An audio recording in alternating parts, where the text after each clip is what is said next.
Hanumakonda Nayeem Nagar bridge దగ్గర tension గా ఉంది. కాంగ్రెస్ బీఆర్ఎస్ పరస్పర సవాళ్లతో పొలిటికల్ హీట్ పెరిగిపోతోంది. నయీం నగర్ బ్రిడ్జ్ తామంటే తామే కట్టాము అంటూ కొన్ని రోజులుగా రెండు పార్టీల మధ్య క్రెడిట్ వార్ నడుస్తోంది. నిన్న నయీం నగర్ బ్రిడ్జ్ పై నుంచి సవాల్ చేశారు నాయని రాజేందర్ రెడ్డి. ఇవాళ బ్రిడ్జ్ దగ్గరికి వచ్చారు మాజీ ఎమ్మెల్యే వినయ్ భాస్కర్. బహిరంగ చర్చకు రావాలి అంటూ దాస్యం వినయ్ భాస్కర్ సవాల్ విసురుతున్నారు. నయీం నగర్ బ్రిడ్జ్ తమ హయాంలోనే నిర్మించాము అని కేటీఆర్ చేసిన వ్యాఖ్యలతో రాజకీయ రచ్చరాజుకుంది. కేటీఆర్ వ్యాఖ్యలపై స్థానిక ఎమ్మెల్యే నాయని రాజేందర్ రెడ్డి తీవ్ర అభ్యంతరం వ్యక్తం చేశారు. బ్రిడ్జ్ నిర్మాణం విషయంలో బహిరంగ చర్చకు రావాలంటూ సవాల్ విసిరారు. నిన్న ఉదయం 10 గంటలకు బ్రిడ్జ్ దగ్గరికి వచ్చిన ఎమ్మెల్యే నాయని చర్చకు రావాలి అంటూ కేటీఆర్ కి సవాల్ విసిరారు. బీఆర్ఎస్ హయాంలోనే బ్రిడ్జ్ కట్టినట్టు ఒక్కరితో అయినా చెప్పించగలరా అంటూ సవాల్ చేశారు ఆయన. అయితే నాయని సవాల్తో ఇవాళ బీఆర్ఎస్ నేతలు నయీం నగర్ బ్రిడ్జ్ దగ్గరకు చేరుకున్నారు.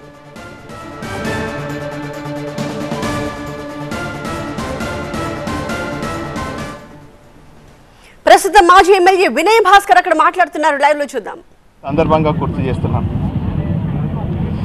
అయితే ట్రాఫిక్ను దృష్టిలో పెట్టుకొని ప్రజలకు ఇబ్బంది కావద్దు అని చెప్పి అటు Sammaiah Nagar 100 feet road widening కానీ ఇటు నయీం నగర్ బ్రిడ్జ్ వైడనింగ్ కానీ రెండు సైమల్టేనియస్గా జరగొద్దనే ఉద్దేశంతో సమ్మయ్య నగర్లో ఉన్నటువంటి కాజీపేట నుంచి కేయూసీ వరకు జరుగుతున్నటువంటి వైడనింగ్లో ఫస్ట్ పోర్షన్గా సమ్మయ్య నగర్ తీసుకున్నాం. ఆ తర్వాత రిటైనింగ్ వాల్ తీసుకోవడం జరిగింది. ఆ తదుపరి ఇక్కడ కార్యక్రమం చేద్దామని చెప్పి మరి అంతకుముందే మరి ఇక్కడ రిటైనింగ్ వాల్ కూడా మరి నిర్మాణం చేసినటువంటి విషయాన్ని మీ అందరికీ కూడా తెలుసు.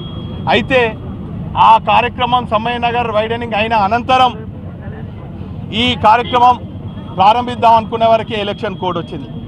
ఆ ఎలక్షన్ కోడ్లో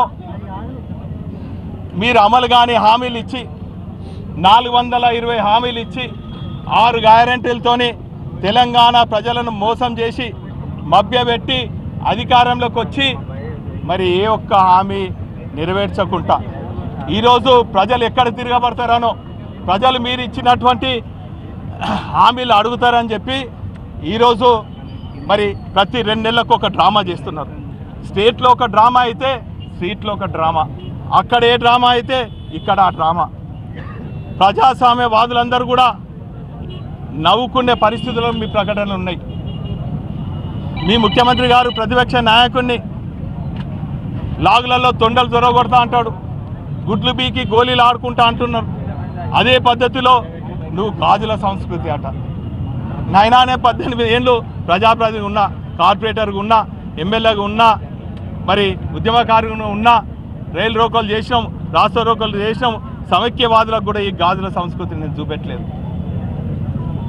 విధానపరమైన నిర్ణయాలతోని అంశాల పరంగా మేము ఉద్యమించినాం తప్ప ఇటువంటి వెకిలి మాటలు వెకిలి చేష్టలు చేయలేదు. నాయన రాబోయే తరాలకు ఈరోజు గతంలో నేను ఉండొచ్చు, అంతకుముందు ధర్మన్న ఉండొచ్చు, అంతకుముందు సత్యన్న ఉండొచ్చు, అంతకుముందు వెంకటేశ్వరరావు కూడా ఉండొచ్చు, అంతకుముందు రంగారావు గారు కూడా ఉండొచ్చు, అంతకు మా సోదరుడు కూడా ఉండొచ్చు. రాబోయే తరాలలో నేను ఉంటామో నువ్వు ఉంటావో ఇంకా రాబోయే తరాలు ఎవరు ఉంటారో, ఇక్కడ ఉన్న వాళ్ళు ఉంటారో, మీ మిత్రులకెళ్ళే ప్రజాప్రతినిధులు అవుతారు, మీ ప్రెస్ మిత్రులకెళ్ళి అవుతారో తెలియదు.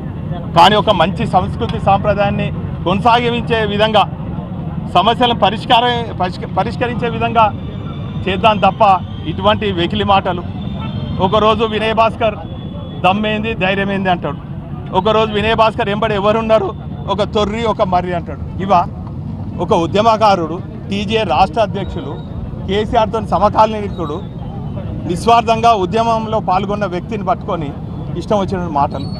నా ఎంబడి ఎవరున్నారంటారు. నా ఎంబడి కార్మికులు ఉన్నారు, కర్షకులు ఉన్నారు, పేద బడుగు బలహీన వర్గాలు ఉన్నారు, దళితులు ఉన్నారు, అగ్రవర్ణ